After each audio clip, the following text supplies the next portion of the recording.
Hey, so today I'm showing off some Peniocereus greggii, or Arizona, the queen of the night cactus.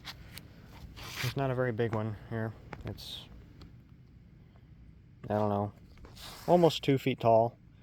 And what's weird is that it's not growing anywhere near any other vegetation.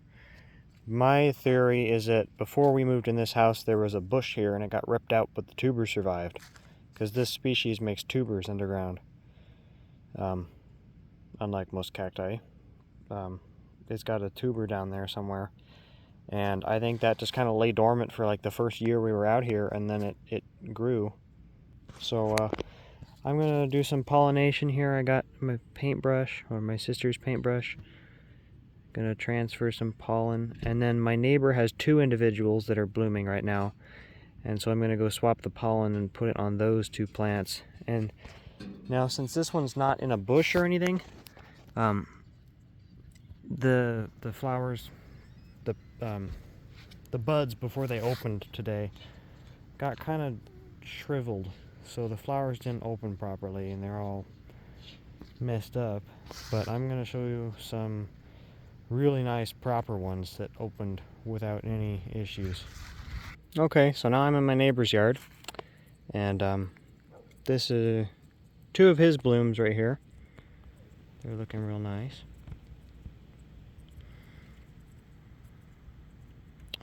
Now this individual plant right here, I mean, I guess mine is too, but this one is completely and truly wild. This is the normal setting that you'll see them growing in.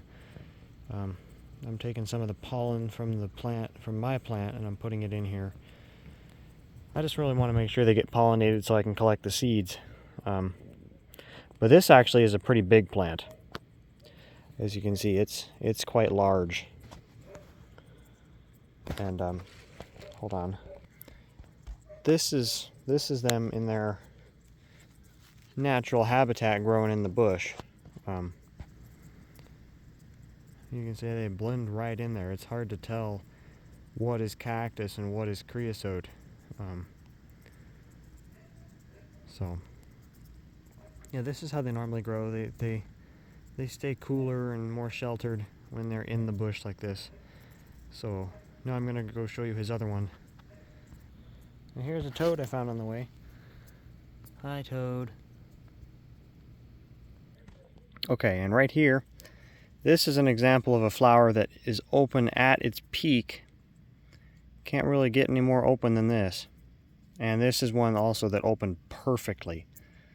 So yeah, this one was a success. This one's still got another bud on it. It's gonna open in a little while. So yeah, this one here, it's growing under a mesquite tree. Well, sort of under it, and then there's a creosote bush right here too. So yeah, this is what they really should look like if everything went perfectly through the whole opening process. That is what they will look like. And this is one of the strongest smelling cactus flowers I have ever encountered. It is incredible. You can smell it from like 30 feet away. Yeah, these things are really nice. And they're so inconspicuous. You wouldn't expect them to be here. I mean, it's just this little twiggy thing that's living under a tree. And then you get these amazing flowers every once in a while. They make red fruit, and the fruit are edible. I've tried them. They're decent. I mean, it's nothing I'm gonna like be super excited, oh, it's delicious fruit, but they're pretty good. Well, I sure am glad I brought an extra battery for my headlamp, because it just died. That's why it got dark all of a sudden there. So yeah, quite a long stalk. Oh, this one, look at that. I don't know if you can see that there. Let's see if I can bend the plant a little bit. Right there, the squirrels were eating on it. Damn squirrels, they eat on everything. All my plants over there through the fence, those are big prickly pears, spineless prickly pears. They're covered with sheets because I gotta move them because the squirrels have been destroying them. And the only way to temporarily keep the squirrels out is to cover them. So they'll all be moved soon. I might show that in a future video. But anyway, this is an Arizona Queen of the Night at its fullest. This is the best looking bloom you could hope for. I'm making sure I get plenty of pollen to go put in on the stamens of my plant. And I'm cross-pollinating all of these, so hopefully all of them will successfully produce fruit, which would be really nice. And then I can put the seeds in strategic locations where they will hopefully grow. So, yeah, there's that. So,